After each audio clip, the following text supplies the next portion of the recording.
One world currency. The New World Order.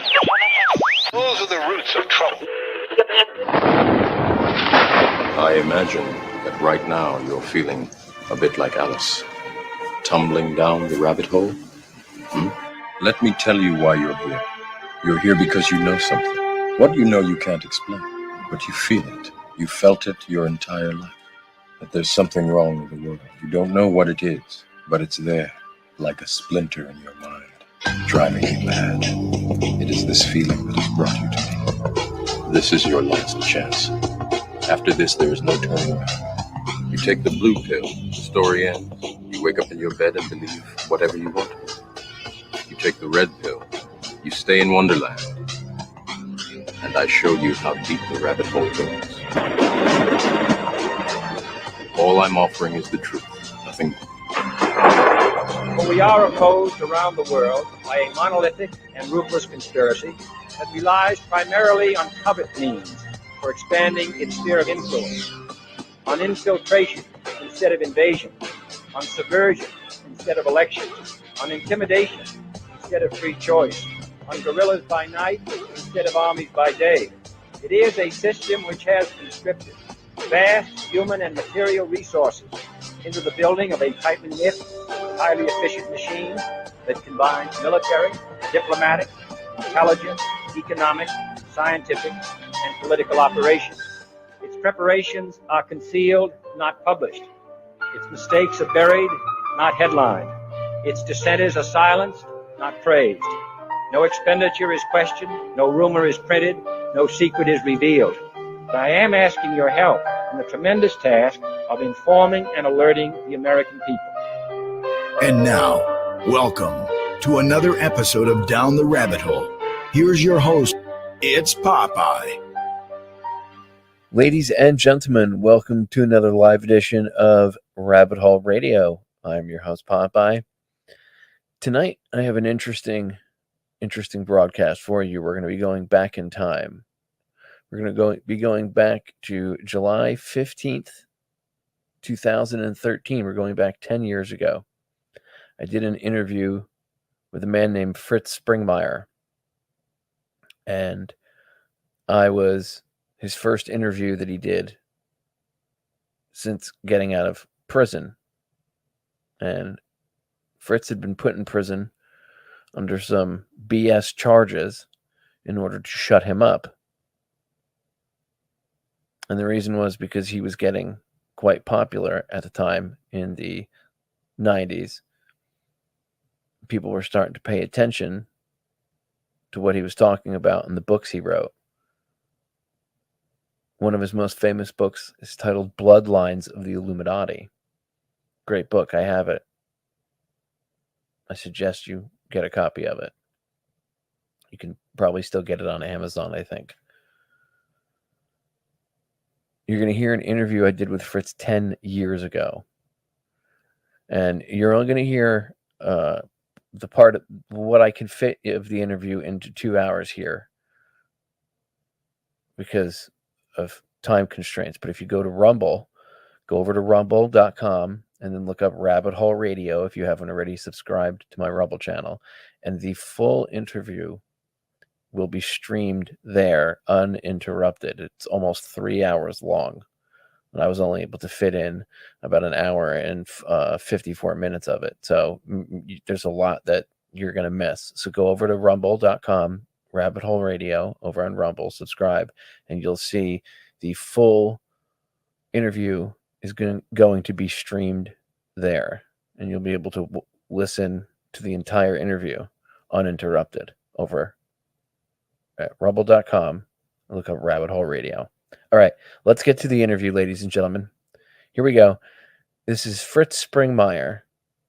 And remember, this is 10 years ago, and I want you to remember that because of all the stuff that's coming out with people are realizing that there's a lot of weirdos, and you're seeing people in positions of power, and you're seeing people wake up to that. Well, now that you're waking up to it, now that people understand Epstein Island and they understand that level, let's take it down another couple levels. Fritz was talking about the Illuminati, mind control, Satanism, and a bunch more stuff. So here we go. Fritz Springmeier. Welcome, ladies and gentlemen, to tonight's broadcast. Tonight, I am joined by a very special guest, someone who I've mentioned on the broadcast many times, and I have referenced his work multiple times on air. I have referenced his book, The 13 Bloodlines of the Illuminati, which I recommend that everybody go out and purchase a copy of, because if you really want to know anything about what's going on with these bloodlines, these elitist families, what's going on behind the scenes, mind control, and more, then I suggest you read his book, Bloodlines of the Illuminati. I am pleased to bring to the airwaves for the listeners tonight none other than Mr. Fritz Springmeier. Fritz, welcome to the broadcast. Thank you, and hello to all your listeners out there. I know that many people know who you are, Fritz, and the hell that you've been through for having the courage to stand up and bring forth this information about these elitist bloodlines, mind control, and much more. You know, the reality of the situation as to what's going on. But some people might not know who you are. So let's take a few minutes. Go ahead and explain to them, Fritz, who you are and some of the things, the strife that you've been through in your life because you had the courage to stand up and talk about this stuff.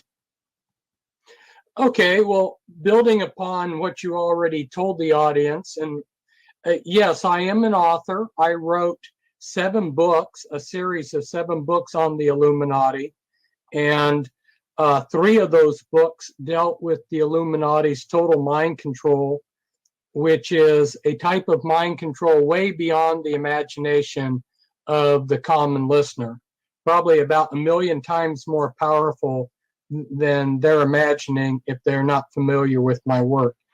And then another one of the books, subjects of my books, was Bloodlines, and the current title of that, Federal Jack, is Bloodlines of the Illuminati. And by the way, any of these books that I mention, the listeners are able to purchase them or read about them, look at their covers, if they go to my blog, pentracks.com, pentracks.com. And that's important because these subjects, like you also mentioned, are so vast that just opening up the subject is like opening a Pandora's box. We get into information that's outside the worldview of the listener. They're having, if they're going to assimilate this stuff, they have to be a truth lover that's willing to step outside their paradigm, because as you use the term, the powers that shouldn't be, I hadn't heard that before. That's a nice term. The powers that shouldn't be. They have learned over the centuries to build our worldviews, and then they step outside of that and operate outside of that. So a lot of what they do is incredible, because people have a certain expectation that's built into them by watching the 6 o'clock news and by having been indoctrinated in the schools and so forth.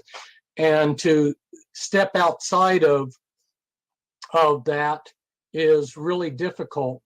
But everybody that I have met, essentially everybody, has sometime in their lifetime encountered the powers that shouldn't be, and has seen things that are not right, whether it was JFK's assassination, or whether they were a farmer and they were trying to figure out why the prices were never right for the farmer so that they could never make a profit.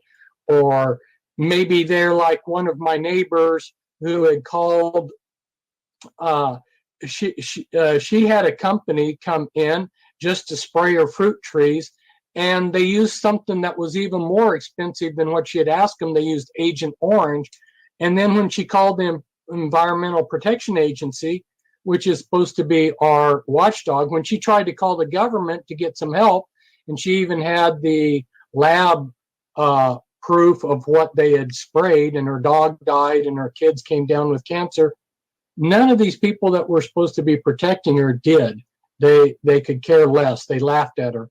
And so maybe you've had some kind of experience like this, and those would be entry points for you to realize everything is not as it is pretends to be, that things are not what they look like.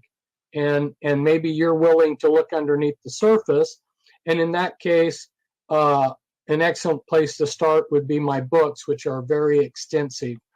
I started exposing the Illuminati in 1990, and that's when I began writing my series of books.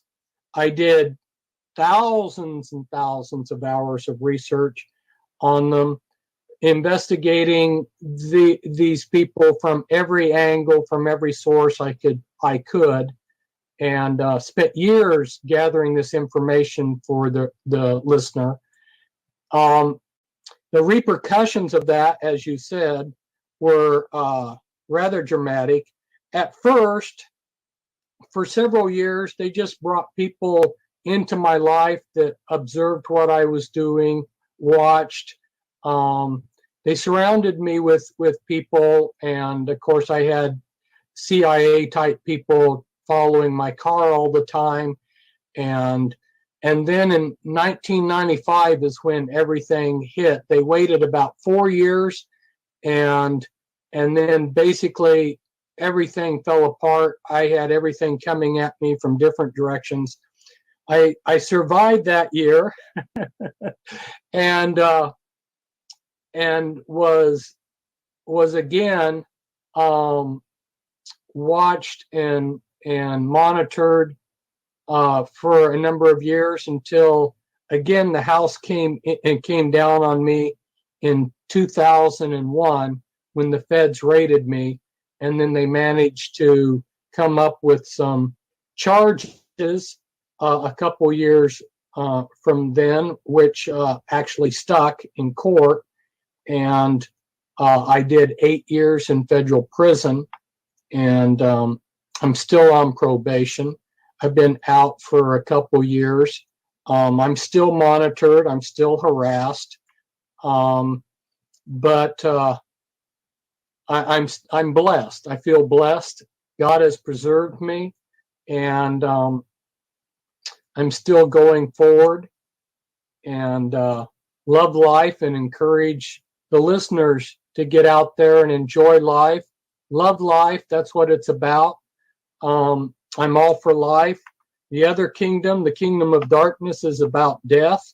Christ came to give us life and life more abundantly, and that's what I'm about. That's a little bit about myself in a nutshell. When you were in prison, Fritz, did you find people in prison itself were receptive to anything you had to say about the Illuminati? I mean, because I'm sure it came up once or twice, the subject. Was anybody in the jail itself receptive to what you had to say? Did the inmates, did the other inmate realize the reality of the situation? Interesting question. I would say that because a lot of inmates have discovered firsthand how corrupt our judicial system is and how corrupt the government is, that about 90% of them, not all, there's some that are totally loyal to this government, but about 90% of them really question this government. They know that it's a dishonest government, and they're open to learn. They moved me around quite a bit. They didn't treat me like a common criminal. I was treated a lot worse by the feds when I was in federal prison, and they moved me around a lot. And as I was moved around to the different prisons, I almost always real soon bumped into inmates that had read my books, that had heard about me, because there are inmates that are studying these kind of things, and they were anxious and excited to meet me, And so, yes, there were people that I was able to visit with. There were actually some inmates that didn't know, hadn't read my material, but could sense that I was somebody that they could confide in. So I had people that had worked with the Illuminati, actually a good number of people that had worked with the Illuminati in various capacities that shared good information with me. So I was able to continue doing some amount of research while I was in there. It wasn't a very conducive place to writing because it was because a number of times I had my notes and the things I'd written thrown away by the guards. And you lived in such a controlled atmosphere that there wasn't your style was pretty cramped. Yeah, I would guess so. I wonder if the guards were ever sent in there purposely to toss your cell and harass you and screw with you and throw away your notes on purpose to hinder your research while you were in there. Because I'm sure that the powers that shouldn't be, when they had you thrown in there, they obviously had to realize, well, this guy's pretty smart. He'll probably use this spare time to do more research and write more books. So I would guess that they probably had you targeted for a certain amount of harassment just because of who you are and what you say. That's not beyond the realm of possibility. It's a little hard to know what motivates. For instance, I got that book on 9/11 that they were not able to publish the book in the United States. It was published in France that was exposing 9/11. And a guard came into my cell. He saw that book and he immediately threw it away. Actually, technically, they don't have a right to do that. They're supposed to have a reason to confiscate something and to give you a slip that they confiscated it. I didn't know where the book had gone. But of course, inmates are the ones that are watching everything, and the inmates are the ones that do the work and empty the garbage. So one of the orderlies just dished the book out of the garbage and brought it back to me. That's pretty cool. At least you had a certain amount of people, I guess you could say, looking out for your better interests while you were in there. That had to be pretty surreal, though, being in the prison system and having people coming up to you and tell you, "I've read your books, Fritz Springmeier. Oh my God, you taught me about the Illuminati." That had to be pretty surreal to run into people that knew who you were. Yeah, it was kind of trippy. It's also good too, right? People know who you are. They like you. They keep you safe. Yeah, that's true. Did you ever feel threatened in prison, like your life? Not from per se like the other inmates, just oh, I'm going to screw this guy up, but more so, did you ever feel that maybe there was somebody keeping an eye on you, and that if you stepped out of line too much in the wrong direction, that they might have something happen to you in prison, like an accidental fall down a set of stairs or something? Well, see, I'll tell you something, Federal Jack. The people, both inmates and guards that I had to deal with while I was in prison, a lot of them are still in the prison system. A lot of them are still alive, and I'm still under probation. When they first released me, they let me out for 3 months, and then they just arrested me for no reason and threw me back into prison under investigation for 2.5 months. Nobody could find out why they threw me back into prison or how long they would keep me or what. In the event, they only kept me 2.5 months. But the point I'm making is I may have to go back and face the same people. And so a lot of these people, I won't mention any names, but let's just say I'll use the word some. Some of these people are not normal people. They're dangerous. And I don't particularly care to talk about any incidents or highlight any people or anything, because I still am potentially in a situation where I may deal with some of these people. It's the same reason why I don't like to talk about my case very much, is being under probation, I'm still under the power of the judge that sentenced me, who during trial, my case became, was placed into the federal law books as I set a new low standard for evidence because there was no evidence used in my case.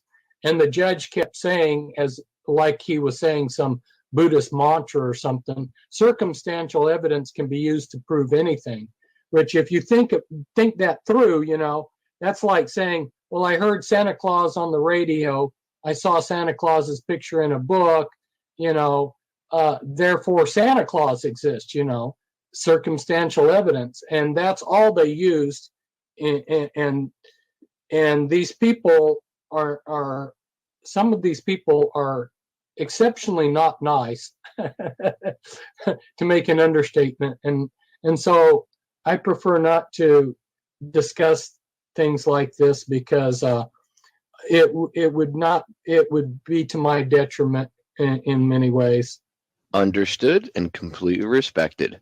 Moving on, let's get into the Illuminati themselves.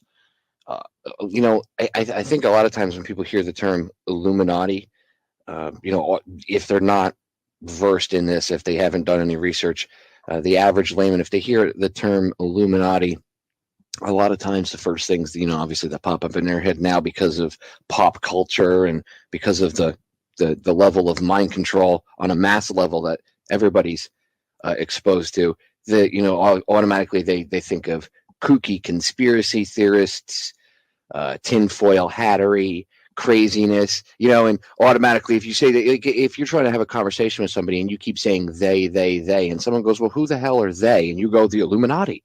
And they look at you and they go, oh God, that's it. They just, as soon as you say the Illuminati, they turn you off. Who are the Illuminati, Fritz? To the people, if I was fresh, if I didn't know anything and I came to you and I said, Fritz, who are the Illuminati? Please explain this to me so I understand, because I see so much conflicting stuff on YouTube, and I know there's a lot of disinfo out there put out there on purpose. You'd be the person I would, you know, if I read your book and I said, okay, I've heard about you, I've seen some of your lectures, explain to me, who are the Illuminati? Good question. I spent time trying to help quite a few members of the Illuminati escape from that organization. So of anybody, I know firsthand exactly what we're dealing with when we talk about the Illuminati.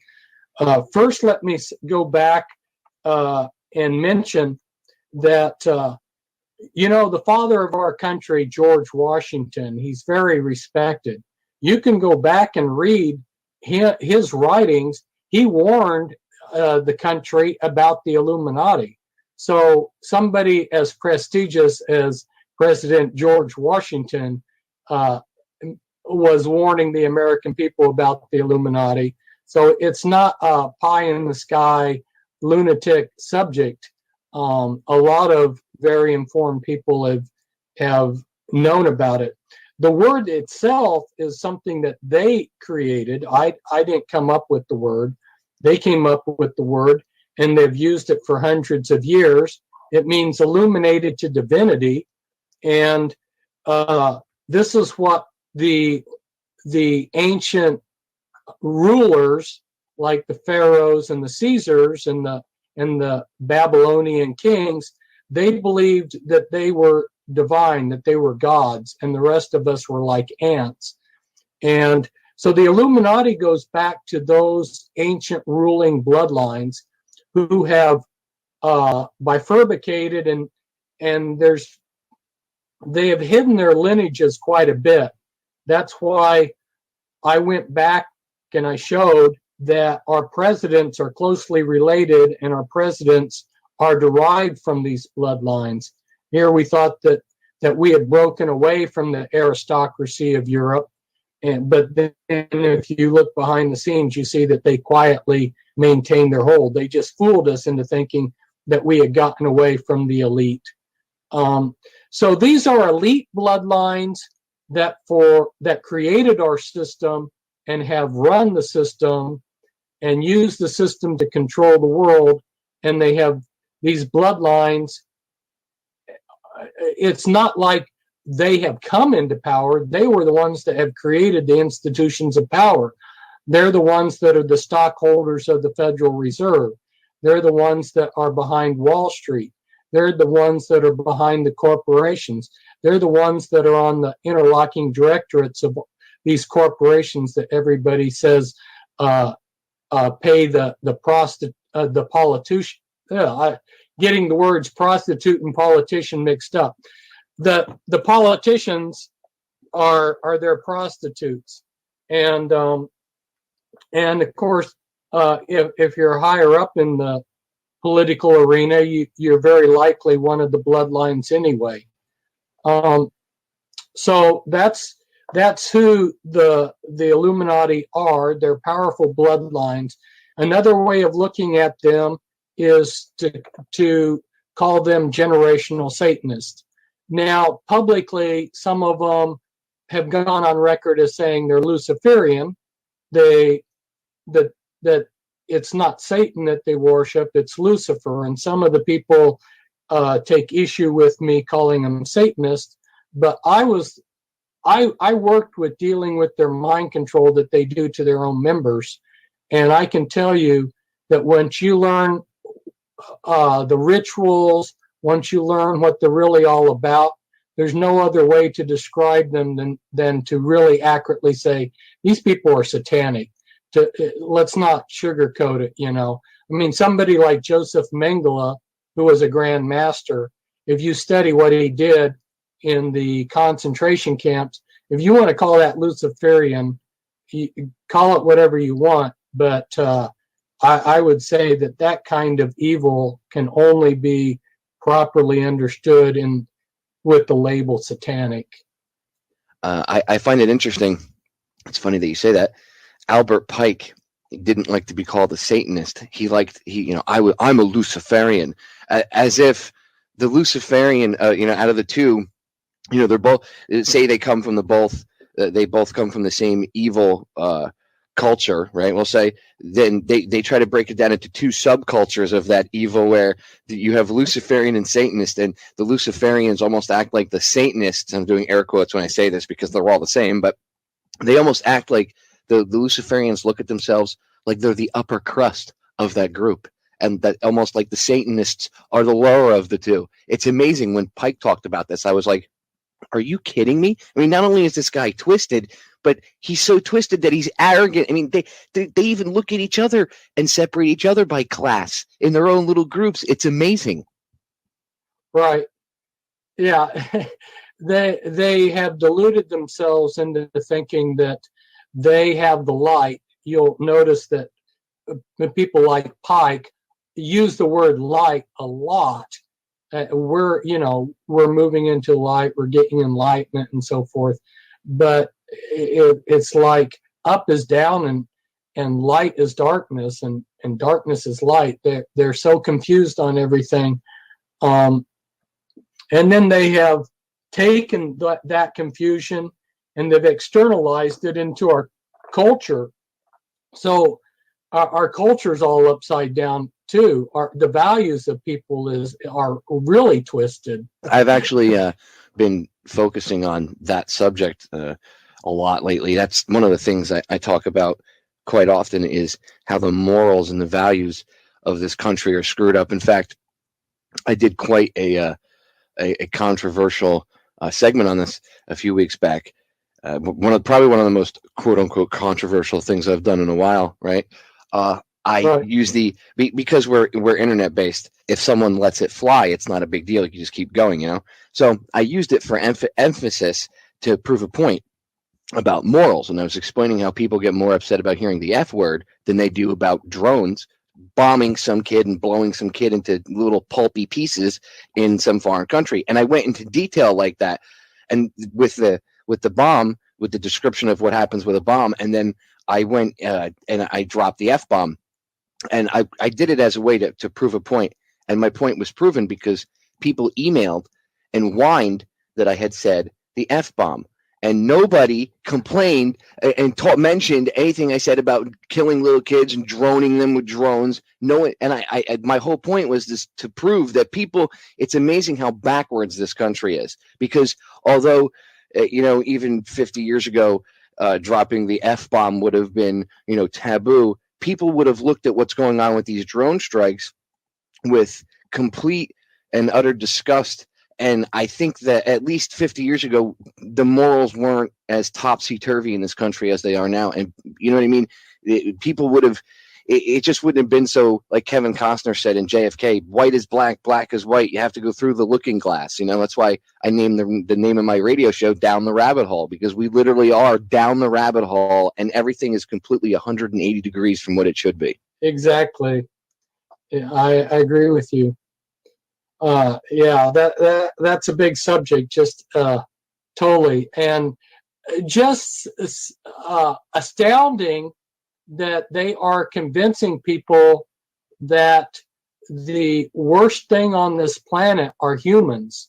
I've been seeing recently quite a bit of propaganda that's being directed, coming from the top, convincing people that humans are destroying this planet and we need to be eliminated. And you can actually bump into people, and if you say the right trigger words, it's like they're a parrot. They just start parroting what's been put into their minds and going off on this little spiel about how babies are horrible, people are horrible, amazing. It's the global, you can convince people to hate people. Oh, it is, and it's like the green movement is good at that. This whole global warming garbage, which is just pushing the UN Agenda 21. But it's like this culture of death, and you're right. Through the mind control, mass media, music, and all this other stuff, they've literally gotten people to not only parrot what they say, because that's the programming aspect of it, being people's opinions being formulated for them and they don't even realize it. But there are people that actually buy into this, Fritz. I've actually had conversations with average everyday people, and they'll come out with things like, we're too overpopulated on this planet. I'm like, no, we're not. The Japanese proved 3 years ago there's more than enough land mass in Africa alone to feed the entire world right now, and actually more people than we have. So we're not overpopulated. Oh, yeah, man, you don't understand. I mean, look at New York City. Look how crowded New York City is. I'm like, that's because those people choose to live there. There's parts of this country that aren't even touched yet, where humans haven't been in 30 or 40 years. There's a lot of room we have. No, man. No, humans are screwing the planet up. Look at that hurricane that hit the Northeast. That hurricane is definite proof of global warming. No, what that hurricane is proof of is man can control the weather. That is what that hurricane is proof of. Okay. And that's a side issue. But if there is climate change, not global warming, but climate change, if the climate is changing and it fluctuates, why is it doing so much now? Well, because they're screwing with it. They're playing God. And it's based off of the beliefs of these same people that we're talking about, these bloodlines that have actually not only convinced the masses, but there are some people that are attracted to people that aren't maybe born of the bloodline, but useful scumbags, as it were, to these people, and servants to these people. And they are like Cass Sunstein, people like him, one of Obama's czars. You get people like that are attracted to this type of, just killing other humans. It's amazing how people, the general public, will just suck this up and buy into it. And a lot of that has to do with the mind control.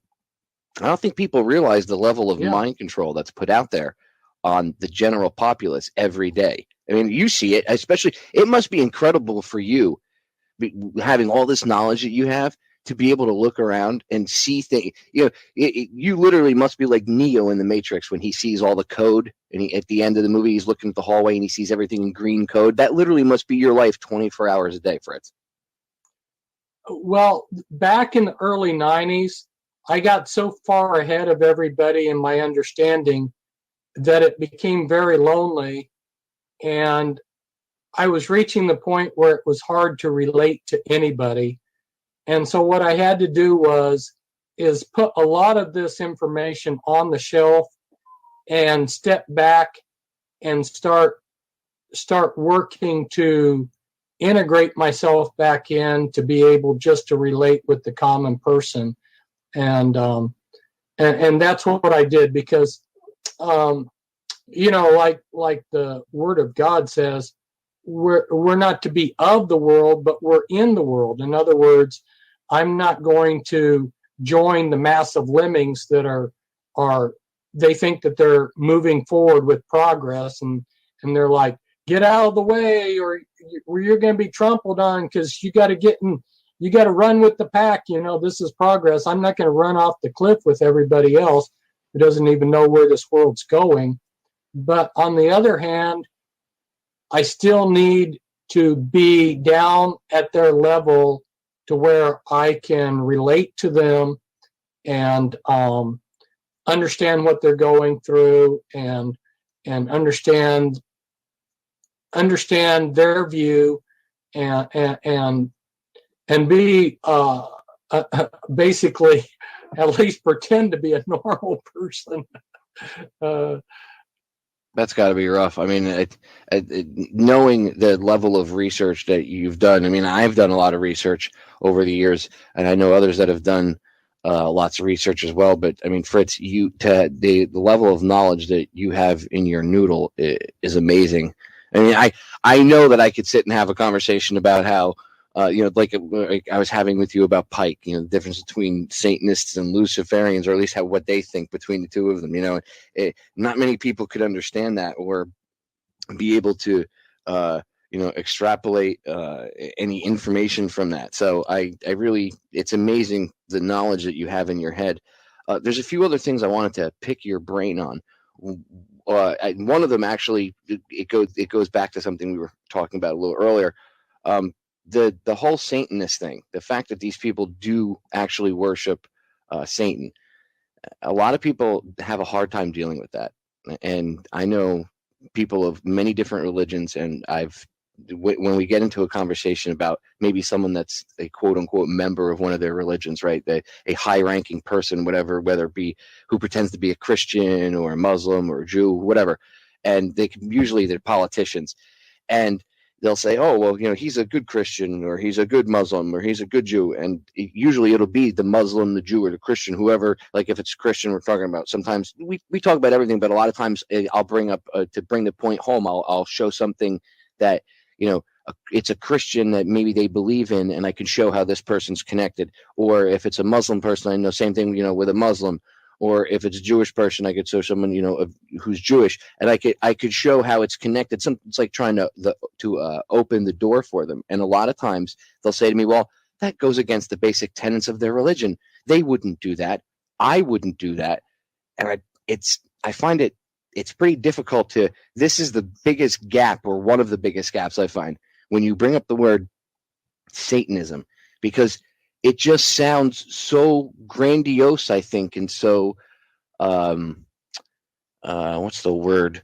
Like story-ish, like story, like not cartoonish, but something like you'd hear in a story or something. Not something you'd see in a horror movie. This isn't something that really goes on in real life.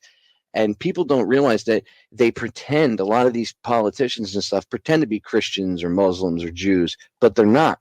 They're really, at the end of the day, Satanists, and they really do partake in human sacrifice and ceremonies that have human sacrifice as part of that ritual. And I find that really hard for people to accept. But you yourself know this is true, correct? Yeah, the actual dynamics of what's going on are more complicated than that. If I can address them, I will try to. Oh, please take it away. Since the time of the pharaohs, clear back in ancient Egypt, they had already discovered how to create multiple personality disorder, and the pharaoh, he had the job of ensuring that his son would carry out his wishes and perform like he wanted.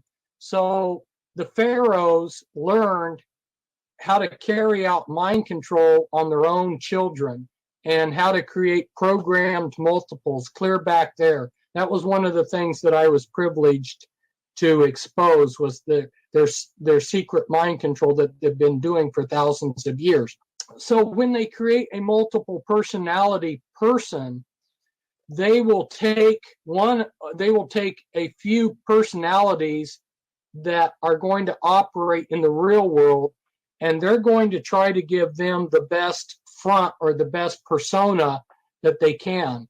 And because they have the money, they have so much power in their own system, they'll take somebody and they'll make him into a world-renowned, a beloved politician. They'll make him into a world-renowned, beloved actor. They'll make him into a world-renowned, beloved comedian or Christian clergyman.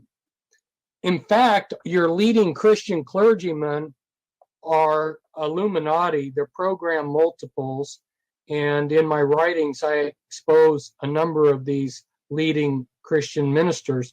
Now, let's look at this front personality that's been created as a Christian. They actually are sincerely a Christian. They're dissociated from the garbage underneath them in their mind. They're dissociated because they're a multiple personality from the Luciferian, the pagan, the satanic parts. So when they act like a Christian, there is some genuine sincerity there. They really don't know fully what they're all about, although some of them do.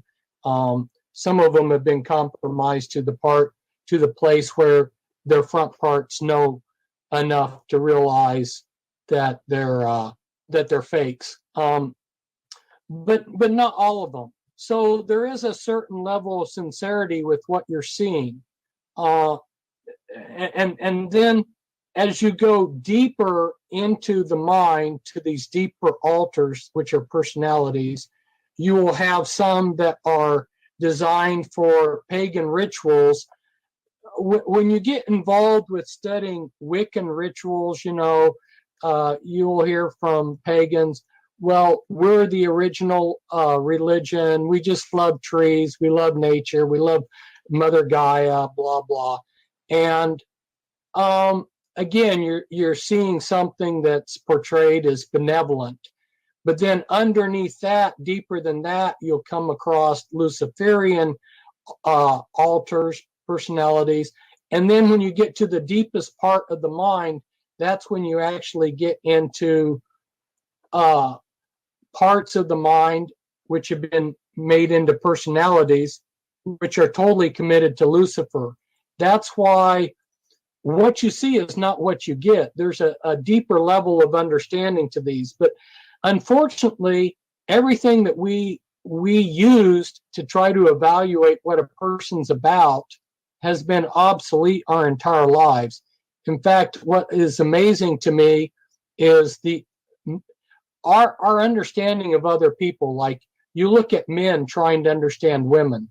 Most men don't have a clue about women. You look at people trying to understand the politicians.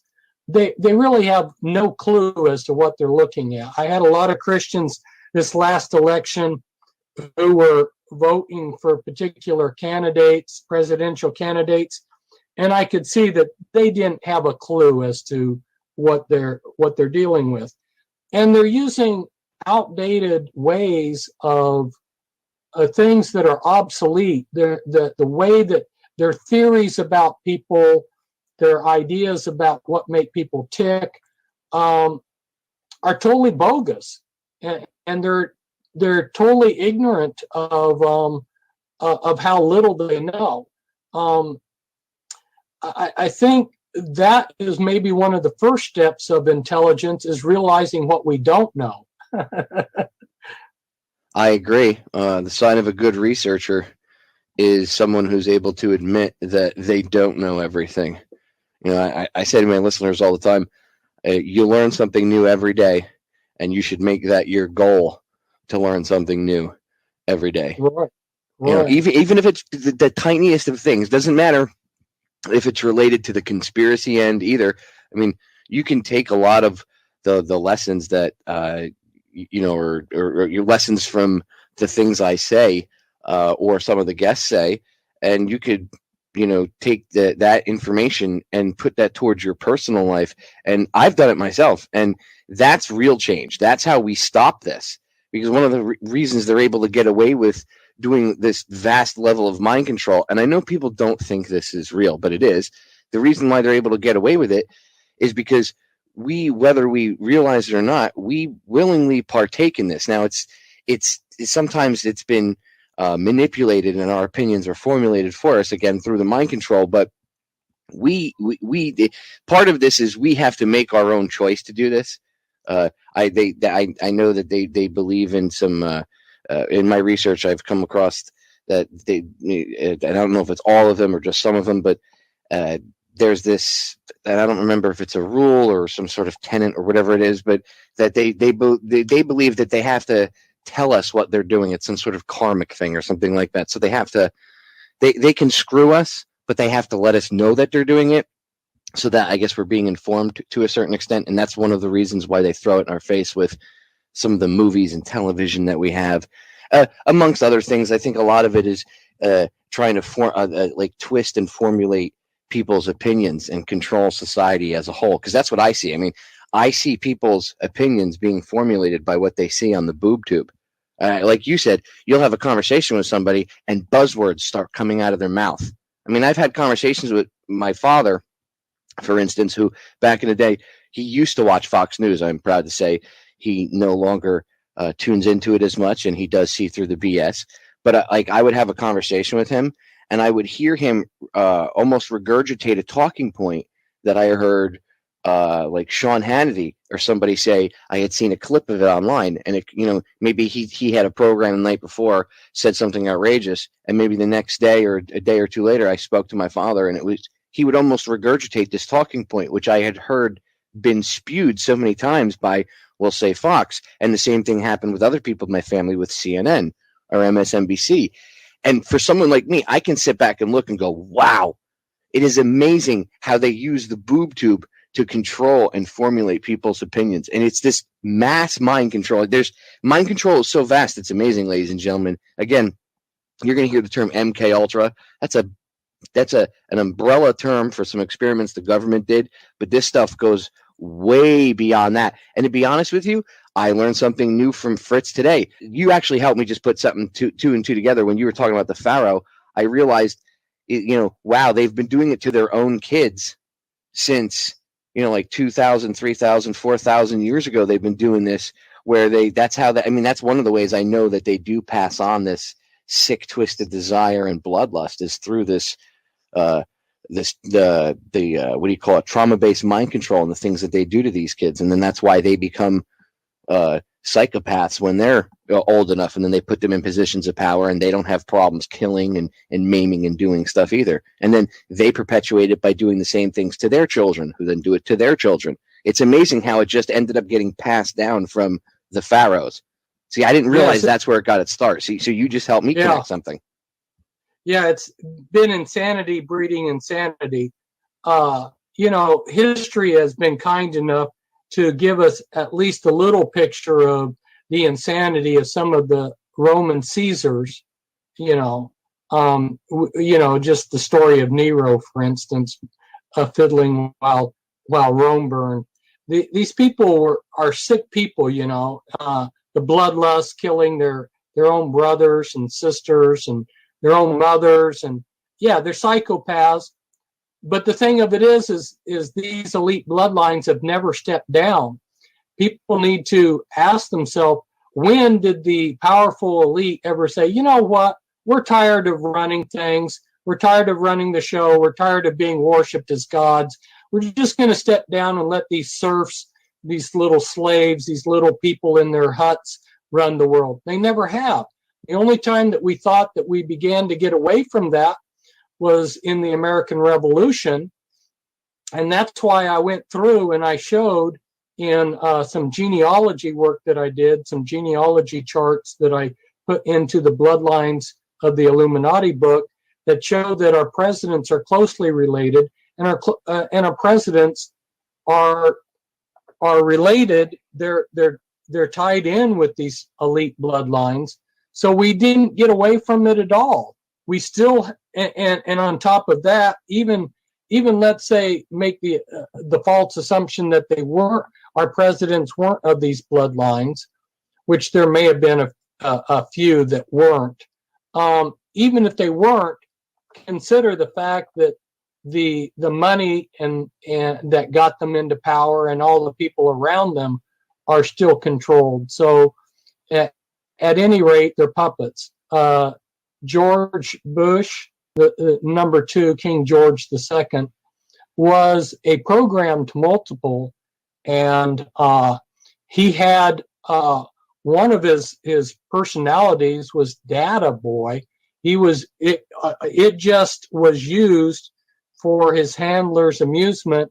It memorized sports scores. But I had a book about all of the stupid things that George said. And for instance, at one point when he was being interviewed as president, it's obvious in his answer that he didn't have a clue what the executive, legislative, and judicial branch of government is.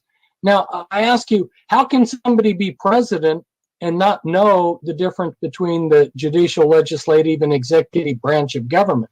Well, because he was a program multiple, and he happened to have an alter, a personality in the body that was handling the body at the time that was ignorant of those things. Other personalities would have been more savvy, but because he was a multiple, and he fluctuated from different personalities, he made all kinds of goofy statements while he was president. How many of our politicians would you say are mind controlled or have multiple personalities? In upper level government, a very, very high percentage. It wouldn't shock me if it's over half of them at the higher levels. Wow, that's a lot. Yeah, and so you and what they do is they all spy on each other.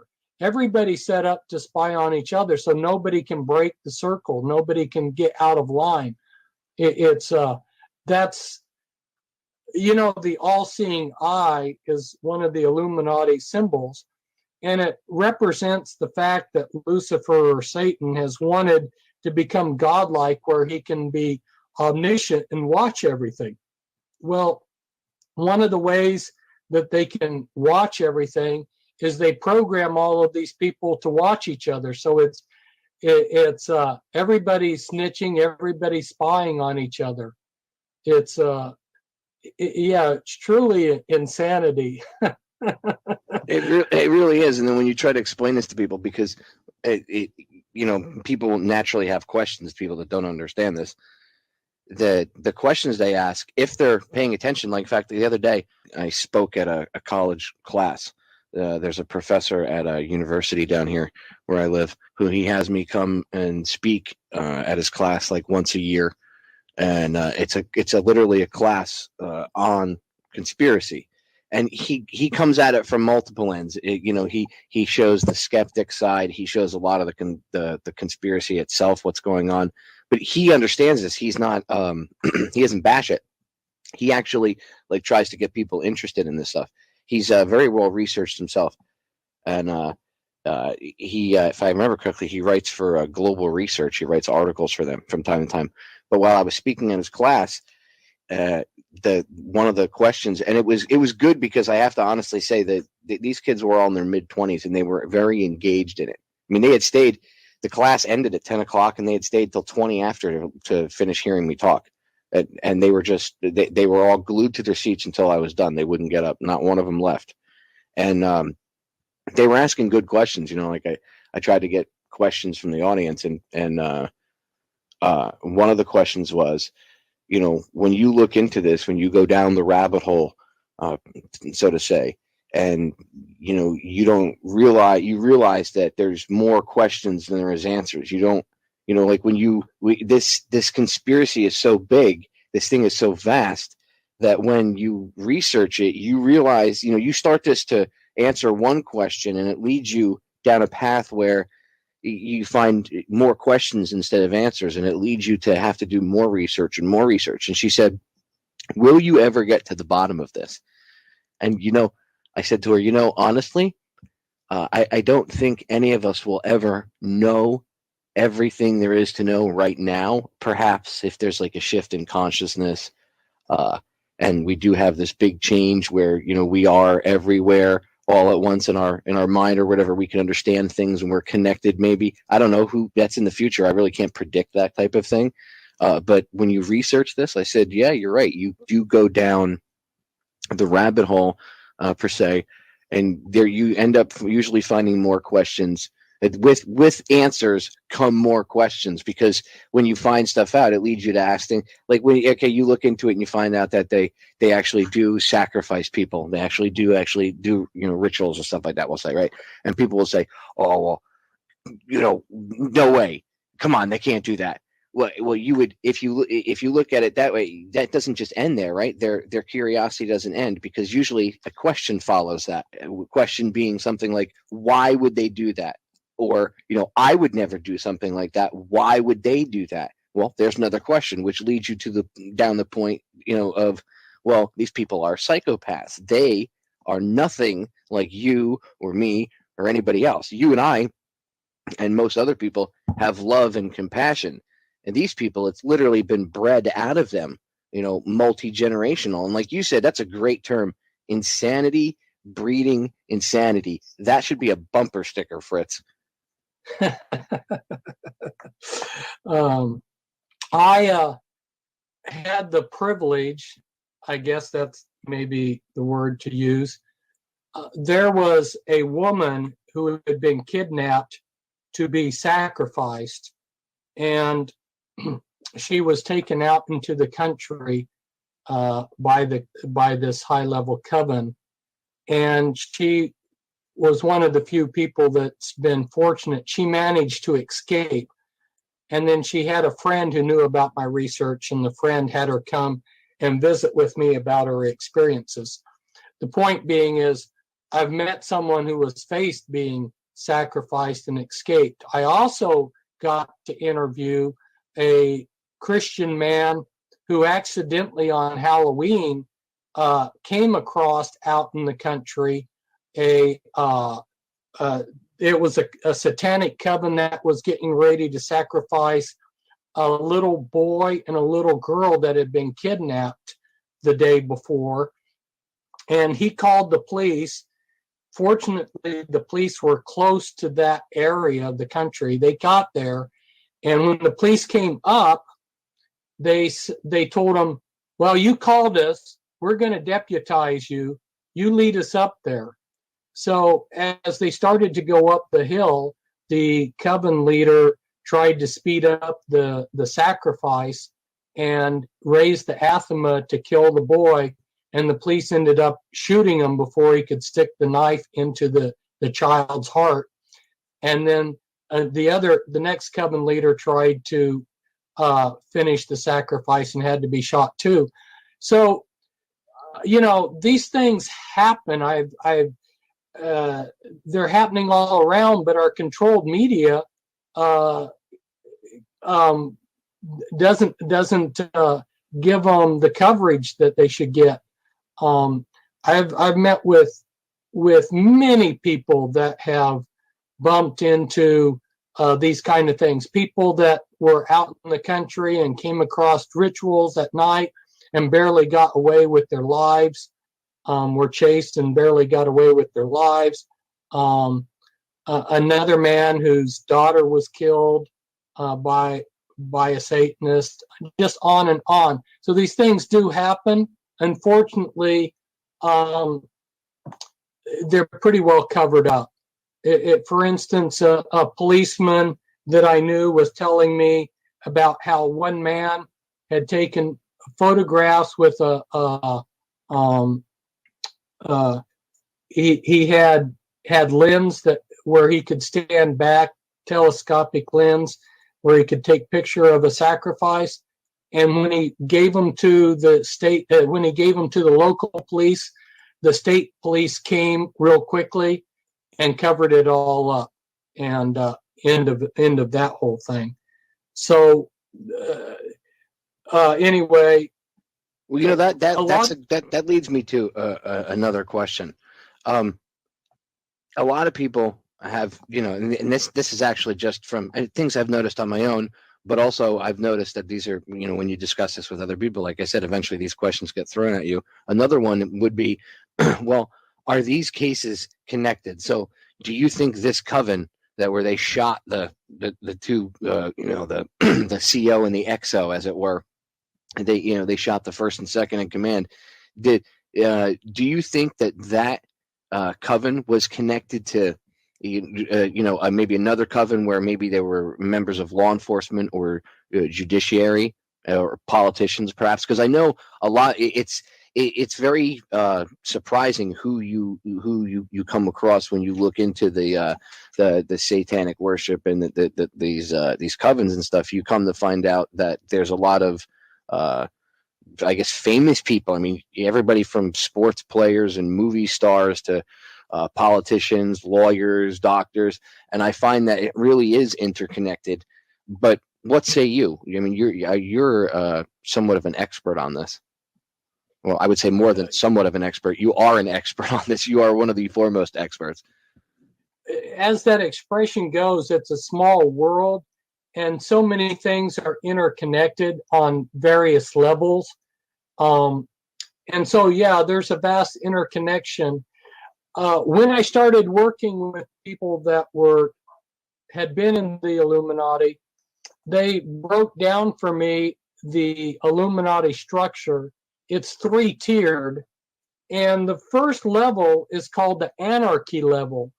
And the anarchy level consists of many different lodges, many different covens of many different types, pagan covens, witchcraft covens of different types, Alexandria, Gardner, different types of pagan religions. And they're all made to look like they're not related at all. And so that's the anarchy level, and it looks just like chaos. But you can get order out of that chaos because they will oftentimes have one person within each of these covens who's been secretly delegated to send the information back to headquarters in Europe, detailing the activities of the coven, how many people they are. And so there's a control mechanism there, but it's very secret. And there are many interconnections in other ways. You know, just to give you an example, we think of the Knights of Columbus as a Catholic fraternal organization, while the Freemasons tend to be more of a Protestant type fraternal organization. And for years, there's been this supposed war between the Catholic Church and the Masons. So it would surprise people to find out that a lot of these different fraternal organizations go to the same company to get their little badges and the little pins and all their awards and all. The same company is making it for all of these people. And not only that, but the Knights of Columbus and the Freemasons have high-level meetings where their leaders meet together and coordinate their activities. So what looks like anarchy, like unrelated organizations or organizations that are in competition or opposed to each other, are actually at the top working together. Yeah, and people have no idea. It's like the best way to put it is like Ventura said about, or how politics is like professional wrestling. They go out in the mat and they fight out in front of the cameras. They beat the crap out of each other, and they go back in the locker room. They're having beers. They, go to each other's kids' birthday parties and stuff. A good example is the Bush family and the Clintons. I remember back in the day, they were always going back and forth and taking swipes at each other. Well, Bill Clinton is actually considered to be another son by HW. He's considered to be like an extended part of the family. So and that's the reality of the situation. I mean, now you see them palling around together all the time, but back in the day, they used to play it off like they were going against each other and they hated each other and back and forth. And a lot of that is so that people, the general public, buys into it. And you see that a lot with the Republican versus Democrat, the left versus the right. Yeah. People buy into that. And it's a complete distraction. And it's amazing the game of chess that's being played with us. It really is. It's a magic trick. They distract you over here with their BS, and then the reality is being done somewhere else. So, after the CIA had said that Osama bin Laden was a terrorist, you still have the Bush family, the Bushes going over and having secret meetings with them. And the Osama bin Laden family, which was large, he had brothers and family members over here in this country when 9/11 broke out. Some of his family members were quietly allowed to leave the country because it wasn't all that wise for them to hang around. But there's another example, Osama bin Laden, who they made into a boogeyman, who we created him, and he was best of friends with the Bush family. Oh yeah. Yeah, you can't make this stuff up. I mean, Hollywood writers would pay, buku bucks to have somebody write them or deliver them a story like this, and yet this is actually reality. I'm glad you brought up terrorism and Bin Laden and stuff, because I've often had a theory about a lot of these guys that are terrorists, these quote unquote terror masterminds like Bin Laden and these other people. I think a lot of them are mind control victims themselves, and that they are like puppets, and that they are controlled and used for, to play out their part of the bad guy terrorist that's going to come get you and blow you up and kill everyone. For instance, if you look at 9/11, people will say, oh, well, those terrorists, they attacked the pilots, they took over everything, and then they flew the buildings flew the planes into the buildings, and they did it. They were really hell bent on it. That was their belief and everything. Well, what if they could have? There's multiple scenarios. They could have. I think that obviously the planes were probably remotely controlled. But what if those guys themselves didn't willingly, go onto that plane? What if? In this indoctrination to what they call quote unquote radical Islam, what if behind the scenes there was more mind control going on? I mean, I know it sounds like a crazy possibility, but if the CIA is involved, and that they create a lot of these things, right? And Mossad too, what's to say that they don't use mind control techniques to create these suicide bombers? I'm going to build upon what you were saying. And over the last 20 years, I've been watching, and the Mossad is involved in using the trauma-based total mind control that the Illuminati does.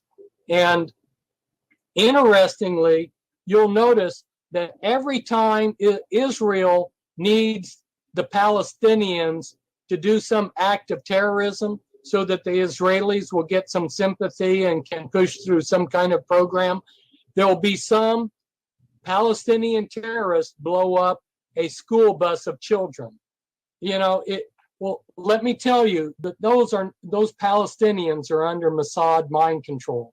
And it's so convenient for the Mossad that whenever Israel needs something like that, it always happens. But why are the Palestinians so obliging to help the Israelis out that way? You know what I mean? And you never see a military installation or anything like that blown up. It's always innocent people, which is totally counterproductive to the goals of of the Palestinians.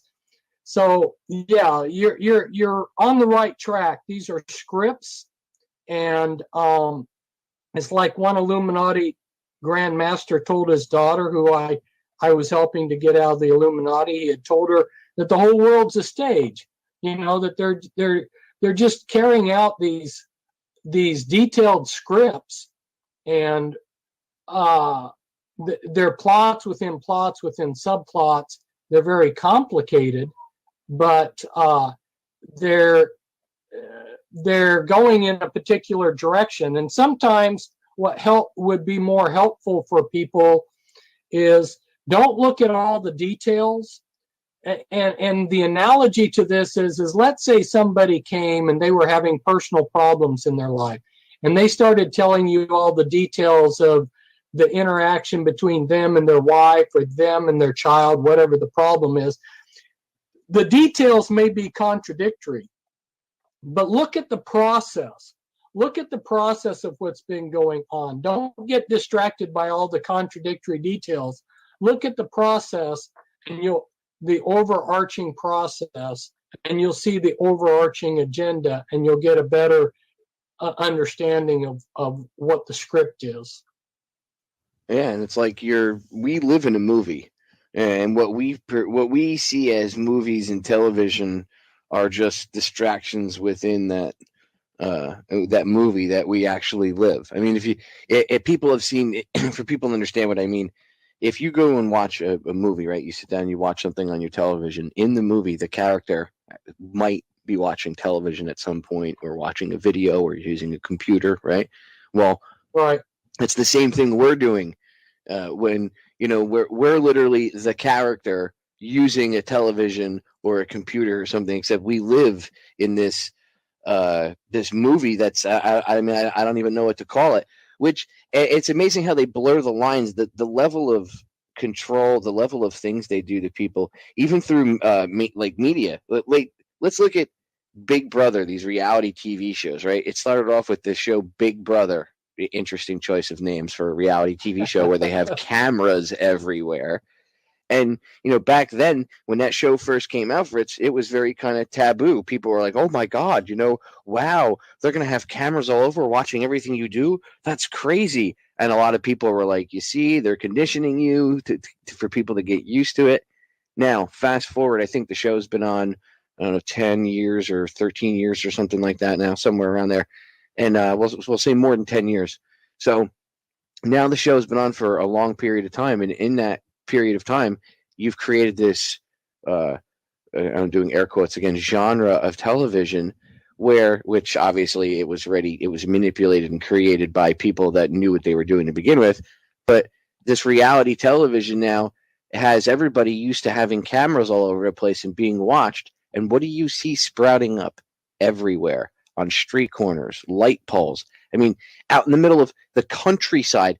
I was out in the middle of Nowheresville a couple weeks ago, literally where you could drive up to a stop sign and you didn't have to look right or left because you knew there were no cars coming, Right. And there were cameras on light poles and cameras at intersection, on the like, if there was a traffic light, there'd be a camera hanging from the light. And my wife was like, why do they need that out here in the middle of nowhere? There's nothing but farms out here. I mean, we were literally probably 30 miles from any city. We were out in the middle of nowhere. And she was like, why do they need cameras out here? Who's putting that up? Who's watching that? Of course, no humans watching it.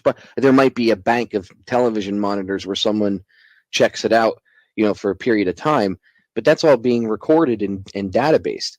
Well, I mean, Right. Why do you need that? Why do you have to have cameras everywhere? Because we're now living in this reality television show. We've been conditioned to have cameras up our butts and live in this police state, and it's okay. Exactly. And it's been done through this mind control, this mass level of mind control. Go on, I didn't mean to cut you off, Fritz. Oh no, I'm enjoying listening to what you're saying. You're right on. And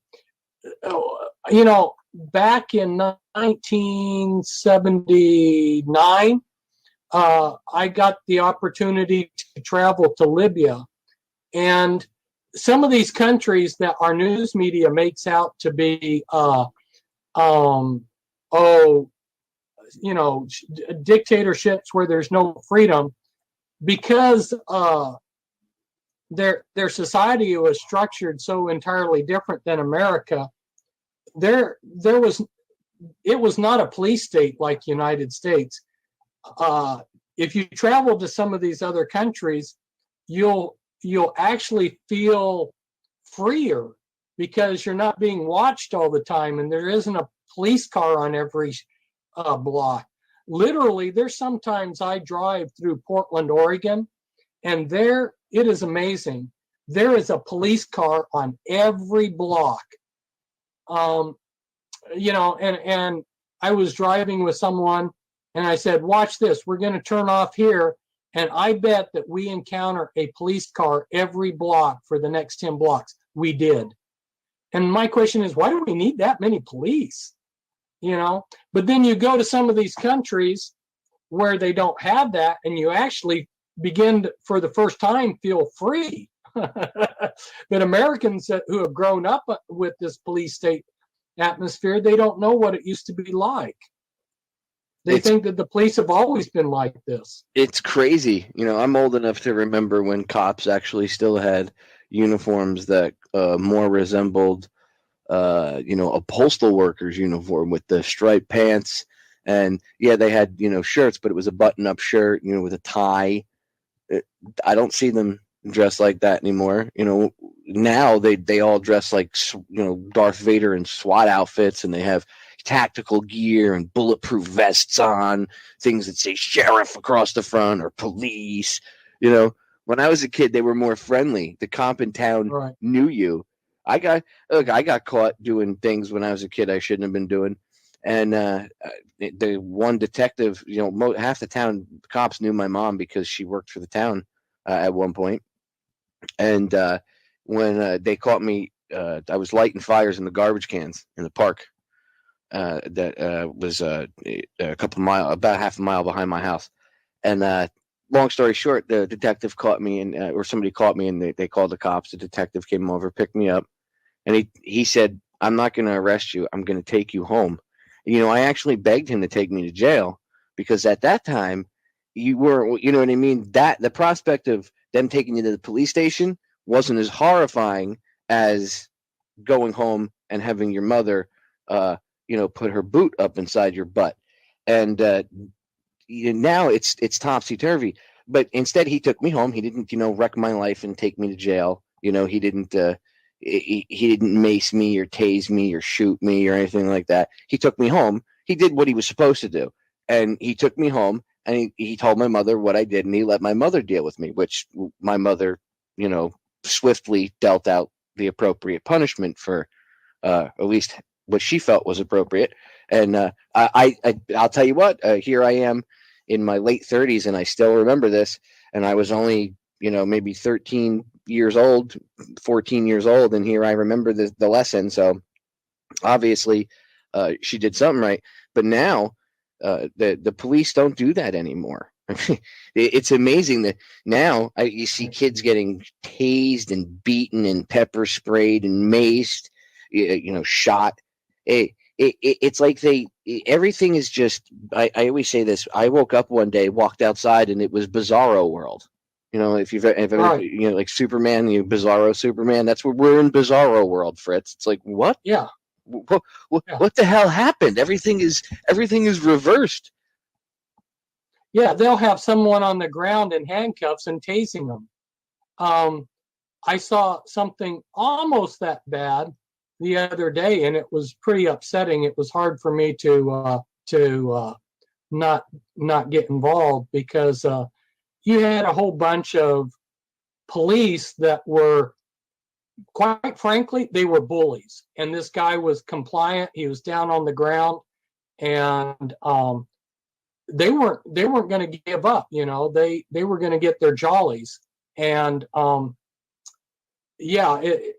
that's where we've come to. And the younger generation, when I talk to them, a lot of them don't realize that that's not the way it was 30, 40 years ago, that the cop in your small town was there to help people. And even in the United Kingdom, when I went over to England, I was surprised that the bobbies, the policemen in downtown London were walking around without guns. And I was like, how can you guys do this? Well, you know, because they weren't creating this atmosphere of you know, people were respecting them and they were respecting people, and it was a whole different atmosphere. Yeah, the whole world, the whole atmosphere, the environment, everything is just completely topsy-turvy. And it really accelerated over the past 10 years. Like 9/11 was a big key point. And I know it was not only a false flag event. I've looked into some of the occult aspects of it, and, you know, the understanding what the powers that shouldn't be believe in. And again, ladies and gentlemen, it doesn't matter whether you believe in this or not. I know a lot of good people that are like the devout, whatever, whether it be Christian or they're very faithful to whatever religion, Judaism, Islam, and up to a certain extent, they'll research this. And then when it gets to some of the crazier stuff that the elitists or the powers that shouldn't be believe in, they stop and they say, well, you know, that kind of conflicts with my religious beliefs. Well, I don't expect anybody to believe what these people believe in. I don't know if everything that they believe in is true or not. I've researched a lot of it, but I mean, it would take me probably an entire lifetime to answer all the questions, and I would probably still end up coming up with more questions than answers. But what I do know is you have to understand what these people believe in if you want any hope of even trying to get through this and change things for the better. So I don't expect some people to believe it, because a lot of it, you know, I'm sure you've run into that, Fritz, where speaking at the Prophecy Club back in the day, I'm sure once in a while some of the things that you talked about, people would, you know, look at you like, oh, come on, now you're starting to push the fringe a little bit. You know, now you're starting to really make me, you know, do I want to believe you? Are you kooky? And it's like, look, I'm trying to make you understand that these people this is what they believe. And, you know, whatever religion people subscribe to, if you want to have a choice of beating the Illuminati, you know, the Satanists, whatever you want to call them, if we want to beat them, we have to understand the things that they believe in, so that we can try that to help us figure out why they do what they do. Because otherwise, people don't understand why they do what they do. Like, well, why would they kill? You know, why would they? Don't they have a problem sleeping at night, killing over 3,000 people on 9/11, or all the people that died in the invasion of Iraq? You know, all the civilians over there, and the people that continue to die, or, you know, Afghanistan. Or how, if all this is part of some vast conspiracy, how could they do that? You know, I don't understand that. Hey, don't they lose sleep at night? And it's like, no. And in order to understand on a deeper level why they don't lose sleep at night, I can't just say to someone, well, they're psychos. Because I mean, that's a canned answer. You know what I mean? You have to understand it on a deeper level why these people are the way they are and what they believe in. And it's not just their beliefs. Fritz, you brought up a great point. Again, the trauma-based mind control that the kids of the bloodlines are put through from the time they're children, so that by the time they're adults, they now will perpetuate that. They're in line. B, they're going to perpetuate that to their children, and then they'll just keep doing it. But also, you brought up a good point, how they are also mind controlled themselves, and a lot of these politicians are controlled, which I have to ask this question before I forget. How many of the world's leaders, like the bad guys over the years, do you think have been mind controlled to be used as a public pawn to get the public to buy into the us versus them mentality while this whole agenda goes on behind the scenes? Well, when we come to the European leaders, it's pretty comprehensive.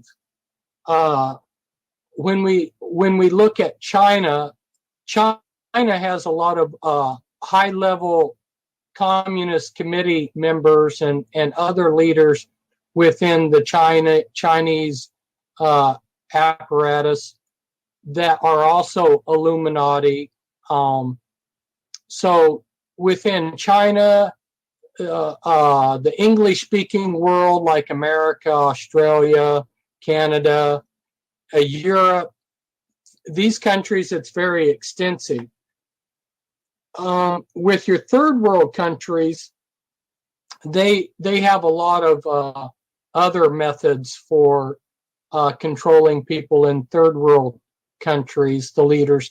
A lot of those leaders can be bribed, bought off, blackmailed. So, and then if we go to Russia, Russia too has been controlled by certain families, and so Russia also has a lot of program multiples within its leadership.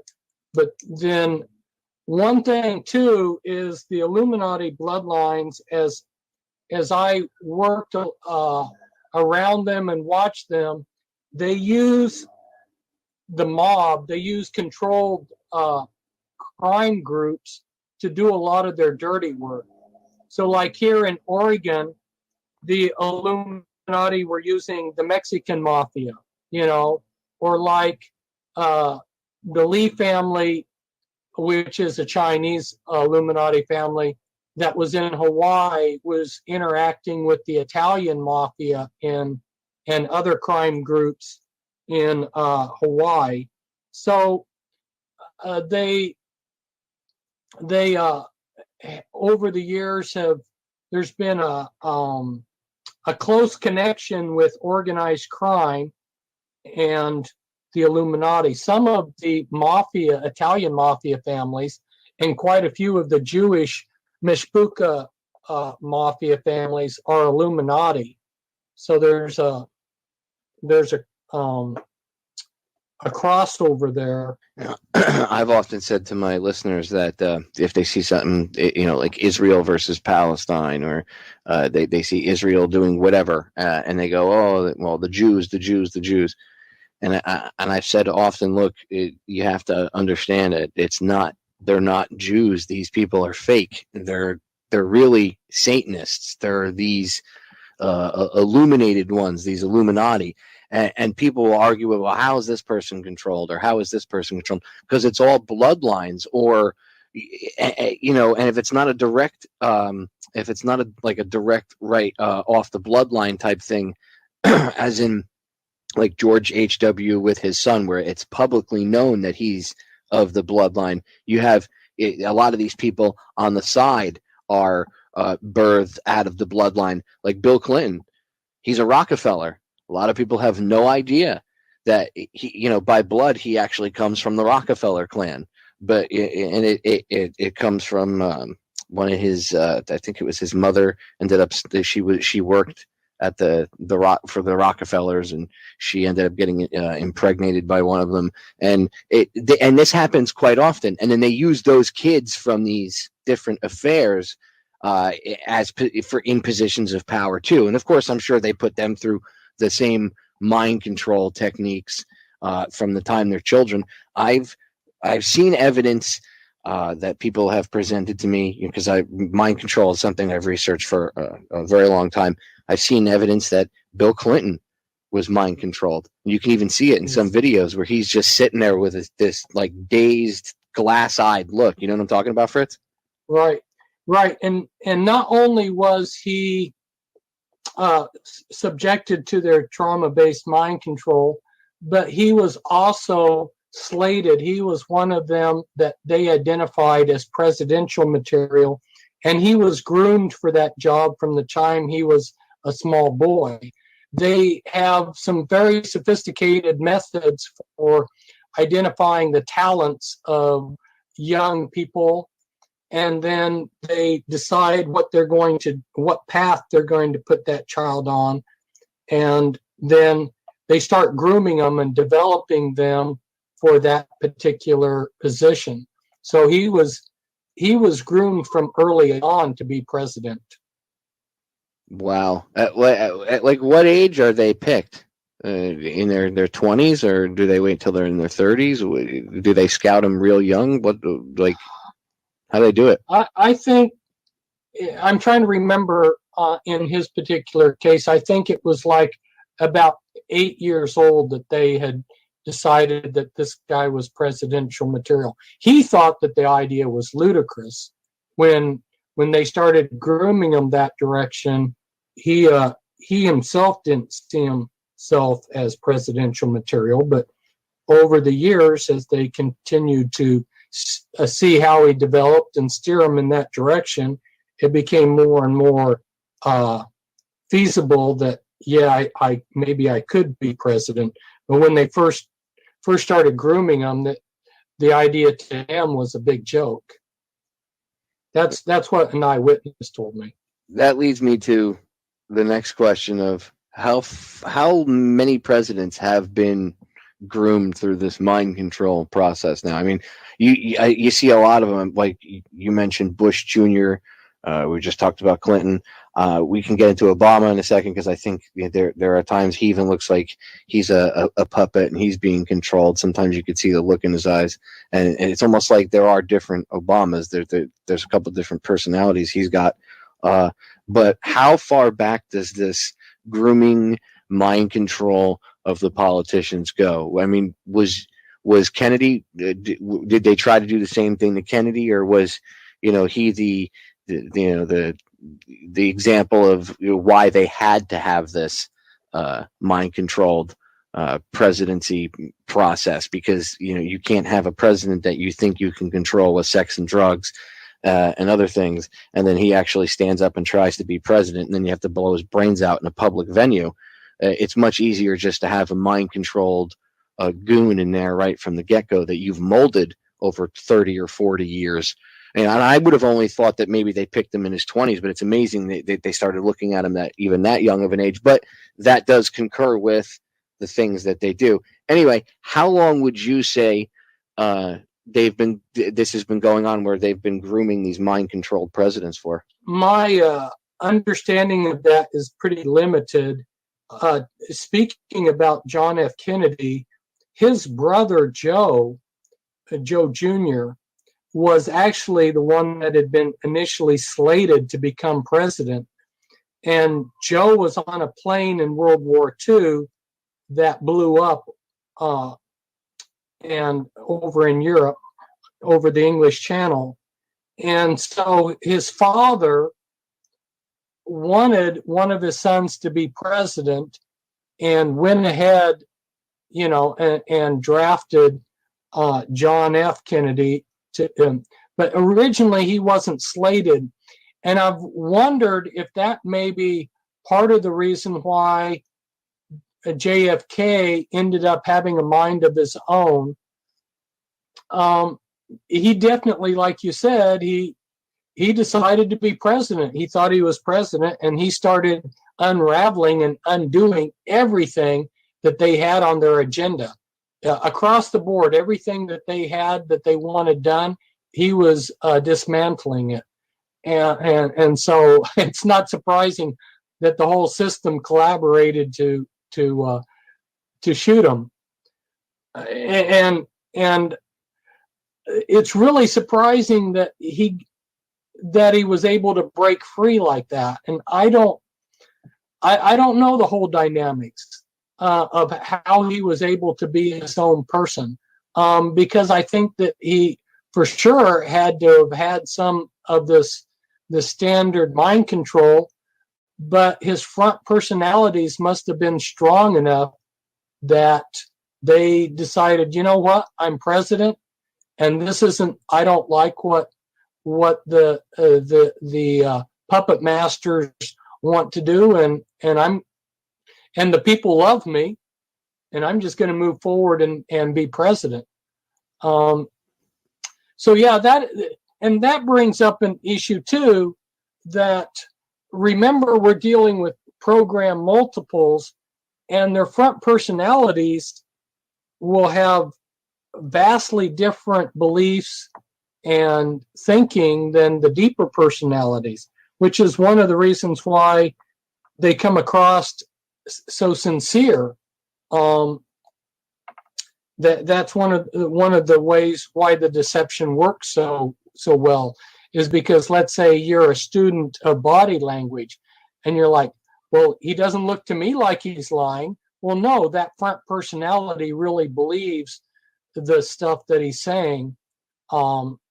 It's the other personalities that are more dangerous. Do you think the founding fathers practice this type of grooming on their own children? I mean, I know that they obviously like you said, this goes back to the days of the pharaohs in Egypt. So obviously that's long before the founding of this country. So do you think, and these guys had access to this knowledge? And I know George Washington wrote how the Illuminati was trying to take over. He even said the Illuminati in New York, and he called them the Jacobites, if I remember correctly, in his diaries. But he said that not all Masons were bad, but the Freemasons were being infiltrated by these people, and that they were working against America's interests.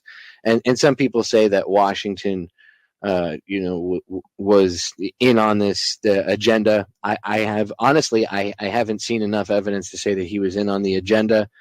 I mean, in his own diaries, he talks about what what he knows to be going on, and so maybe he didn't say that he was part of it either when he wrote it. The way he wrote it, it didn't come across like he was part of it, like some of these people do. It came across like he was an enlightened individual and then saw what was going on. But do you think that at some point, maybe, going back as far as the founders, that they started to use this own type of grooming process on their kids? Because there were, going back there, if you look right into the beginning of the first presidencies, we'll say like the first, not really Washington, but like Adams. Later on, there were members of his family that ended up being in public office and being politicians and ended up being in power of the country. So it makes one wonder, did these guys, did John Adams practice the same type of mind control techniques on his kids and his family line as these Illuminati do now? I just wonder how, we've been lied to so much. It just opens the door to so many things. I wonder how far back this practice of, grooming your kids or grooming certain individuals from the time they're young to be the next quote unquote president. I wonder how far back it goes. Well, within this country, I think bringing up John Adams was astute on your part, because his family had been generational satanic druid family before the family immigrated to America. And you will see, of course, his son became president after him, sort of one of these things like we had George H.W. Bush, and then we had George W. Bush. So, his son, and then you'll see that other members of the family continued to be prominent. The family didn't just have a moment in history, but they had some continuity there of power. So that would be one of the families that it looks to me like was doing the type of generational mind control that we're talking about. Bear in mind that the way it was being conducted back then was a lot more primitive. That was one of the reasons why they did so much trauma work in the Nazi concentration camps, was to bring their mind control, the trauma-based mind control, up to a more scientific, detailed level. And Mengele was one of their star programmers that they brought over to the United States to raise the level of the programming over here in the United States. So it was being done back then, but it was not as powerful. I guess you could say back then they were using a musket instead of an M60 machine gun, you know. Of course, if you're killed with a musket, you're just as dead as if you got shot with an M60 machine gun. So it's relative, but it was more primitive back then. And as far as giving a detailed breakdown of which presidents were subjected to this and which weren't, that I couldn't do. I can say this, that the powers that be have always gotten their man in as president. The whole process of selecting a president is fraught with all kinds of room for manipulation, and through various means of manipulation, it hasn't been the same method every election, but from the very beginning, the elite have been pulling strings to get their person into power as president. And George Washington, I agree with you. He appears to me, from what I can make out, is that yes, he was from prominent bloodlines, but he was somebody who was so radically different from most of your politicians. Most people get drunk with power, and Washington was one of the few people who was capable of not getting drunk with power. And while he went along with the powers that be back then, I think that he was the window dressing to start this country so that people would feel relaxed and that they would believe that, okay, we have truly had a revolution here. We're moving forward. Here's a man who could have been king, but he turned it down and only reluctantly became president because he realized that would be best for the country. So I see him as somebody that cooperated with them, but was not intimately within the organization. Yeah, see, I don't think he was playing ball, I guess you could say.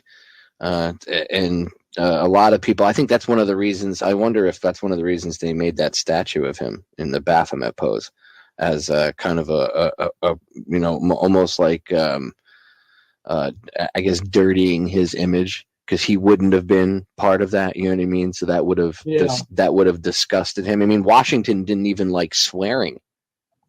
Right. He was an interesting individual, to say the least. And I'm not saying the guy didn't have his faults, but it's just he was an interesting individual. And if he wasn't part of the, if he wasn't playing ball per se, I wonder if that's one of the reasons why they made that statue of him in the Baphomet pose. Almost like a middle finger to his memory, or an insult to him, because they have their little monuments all over the place, you know. So it's very interesting observation on your part. Once you start to understand the arrogance and the level that these people have, the things that they do. I mean, he's not around anymore, right? He's long since dead, and he didn't erect that thing to himself. That was erected later on, and by that time, these people, the powers that shouldn't be, were really heavily in control of things here, and they were putting up their little monuments all over the place. So, I mean, it's not too far out of the bounds to think that. Well, speaking on the subject of monuments, this is something I've never talked about publicly, and I'm just going to throw it out for the listeners. People will respond differently to this, but I went to Daley Plaza where JFK was killed, and then they have a memorial to JFK about a block away. Well, the Washington Monument is quite an obelisk. The Jefferson Monument is very monumental, and the Lincoln Memorial I mean, that's incredible. You've got this pantheon, this Greek temple with this huge statue of Lincoln. So all of these are incredible monuments to these famous presidents that we had. But then you go to the monument that they built for John F. Kennedy, and I don't know if any of the listeners have been there, but what is it? But it's a concrete wall. It looks like a dirty concrete wall that you would find in any ghetto, any hood. And it's like, this is what they built him? Is they built a concrete wall? I mean, what a what a joke. The man was loved. I remember the day he was shot. He was such a popular president, and then they made a dirty concrete wall for him. Whoop-de-doo, to me, that right there shows their total disdain for him. Yeah, they did not like Jack. They didn't, and for whatever, I mean, the guy wasn't perfect. He did some things that I didn't agree with, and perhaps that was, as you pointed out, that he was probably exposed to some level of mind control, and perhaps those were different altars at whatever at whatever point that they used to carry out a certain agenda. Because I mean, there are literally altars. For people that don't understand, by the way, when you hear multiple personalities, that's not something that naturally happens. Okay, that means that person has been put through trauma-based mind control. Exactly. You don't experience that naturally. Your body, the way that your body deals with trauma by compartmentalizing it, that the way your brain does that's natural. But what they're doing is they're taking that natural process and then they're actually manipulating it and doing things with it to create different personalities that they can go in and then access each personality and program them to do certain things. And whether they program them through hypnosis or whatever, it's really disgusting, because they figured out literally how your brain deals with certain issues, how, like traumatic events, how our brains deal with it so that we can continue to function instead of turning into a blubbering pile of goo on the ground, and just, drooling on ourselves. And they've taken that. It's almost like a defense mechanism that our brain has, and they've taken that and they've completely perverted it, Fritz. It's disgusting. So well said. I congratulate you on breaking that down to the listeners. You did such a wonderful job there. You were dead on, and I loved every word, the way you put that together. That was a good description of what goes on. It's incredible, and I only have this understanding because I've taken the time to do the research, and a lot of the stuff that actually you've come forward with has helped me understand a lot of this. Your book, How to Make an Undetectable Mind Control Slave, I think is the title, correct? That's pretty close. The full title is The Illuminati Formula Used to Create a Total Mind Controlled Slave. And I call it the formula book for short. At some point, I need to just make the title the formula book, and its long title the subtitle. But I thought about it, and I said to myself, I don't want to subtract one little part of the description. It's totally undetectable. It totally controls the person. It's Illuminati. I didn't want to take any part of this description out, so I made this long title. I know, I was marching to my own drummer there. It is kind of a long title, but the book's definitely worth getting a copy. Are there still copies, by the way, of it in print that people can purchase a physical copy of?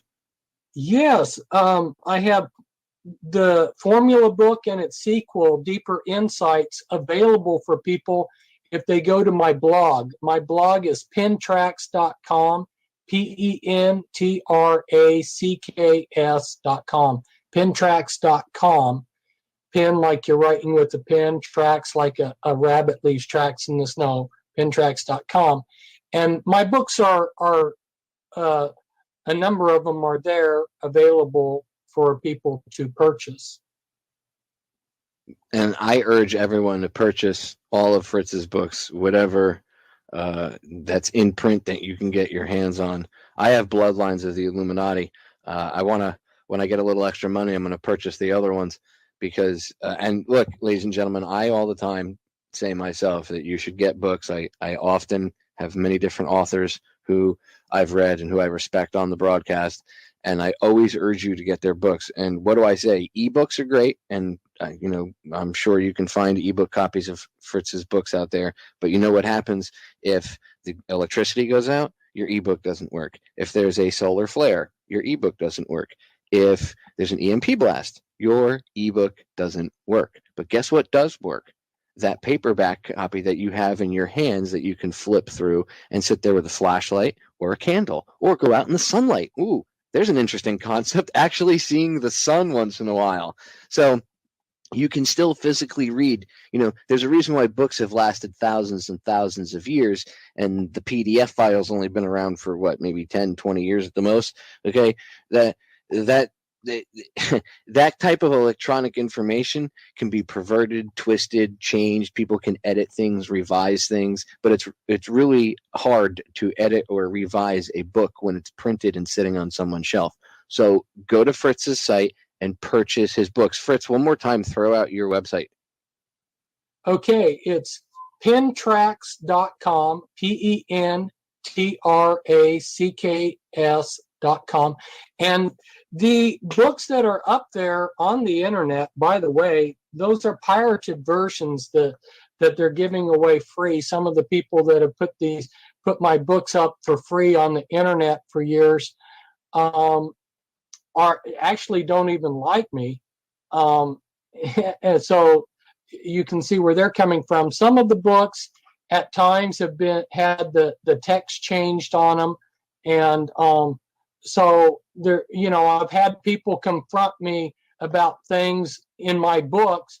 And then I said, well, where are you getting that? And it turns out that they had gotten it from the internet version instead of the version that I had put out. So, if you want the actual book, those can be obtained from my website there that I gave. And the other thing too is if you like what I'm doing, it helps support me too, because I don't make any money off of pirated versions that are given away free. And if you know that on the average, it generally takes me about a year of hard work to produce one of these books, that you realize that as the scriptures say, the word says the worker is worthy of his hire. Certainly, someone who risks their life and suffers the kind of things that I've suffered is worthy to be recompensed for the hard work. So anyway, I leave that thought with you. So what I'm going to do is I'm going to put up a banner for your website so that people can just go right from, if they go to federaljack.com, my website, they can go to right on the side, they can just click on the banner and it'll bring them right to you, and they can purchase your books.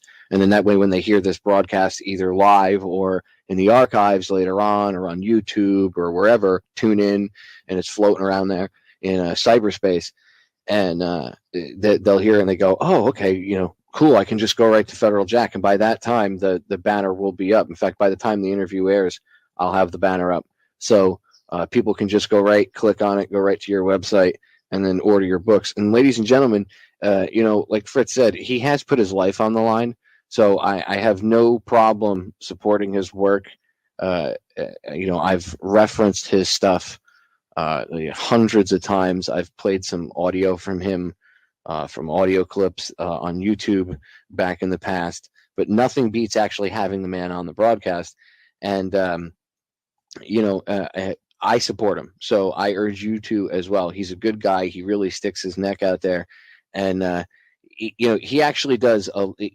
It's amazing. I don't think people realize how many interviews you do and how much time you spend actually sitting and chatting with people, Fritz. So, I urge everybody, support him. He does. This isn't like he doesn't have paycheck from anybody coming in to do this for him. It's if he sells a book or whatever, that's his paycheck. So, support him. He does a lot of work. Fritz, do you have any speaking engagements planned again? Because I know back in the day you used to do them, and I'm sure that they were packed houses, and I can guarantee you that if you did like a speaking tour of some sort, you'd bring the house down, dude. You'd pack it out. I'm without a doubt, I'm sure you'd sell the house out. My goal for this next year is to set up some speaking engagements around the country. I'm thinking of California, Seattle area, maybe a trip to the East Coast. So this is under consideration, and if anybody has the talent and the skill to put together a speaking engagement, feel free to network with me. I'm on Facebook, and also my email, I'll give that out real quickly. It's springmeiermessages@hotmail.com. Just spell it like it sounds, and make sure you spell Springmeier correctly.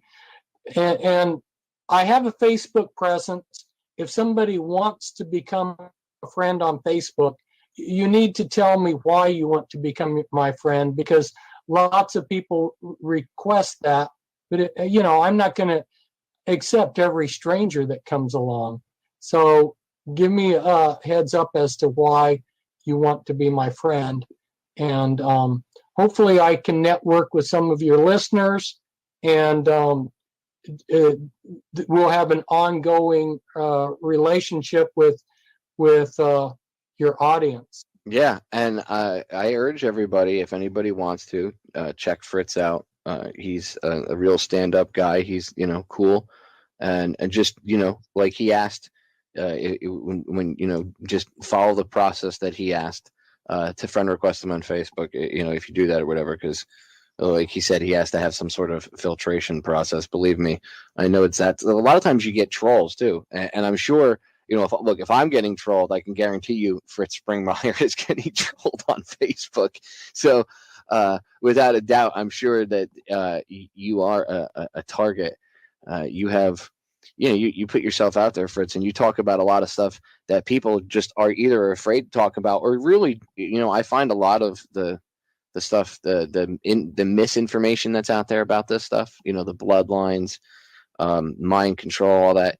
If it's misinformation, a lot of it, yes, has been put out. All you need is one person to put out some misinfo in the right area, right? Like leaving it out, almost like baiting a trap, like a salt lick. But the deer that come to that salt lick, the people that pick it up and run with it, I find it's pretty much out of ignorance, because they don't know what they're talking about. All right, so I have to stop it there, ladies and gentlemen, for time constraints. I appreciate y'all tuning in tonight. Make sure you go over to rumble.com, look up Rabbit Hole Radio over on Rumble, and the entire almost 3-hour interview with Fritz will be live streamed over there, so you can hear it in its full entirety. So go check it out. I appreciate y'all tuning in. I love y'all. Remember, we can get through this. Knowledge is power. We have to know about the cancer so we can cut it out, right? So we have to have these ugly discussions about things. So I'm going to leave you with some positivity. Again, my favorite quote from Dr. Martin Luther King Jr. Darkness cannot drive out darkness. Only light can do that. Hate cannot drive out hate. Only love can do that. I love you all. I'll see you all again next week. I'm out here. This is Sparta!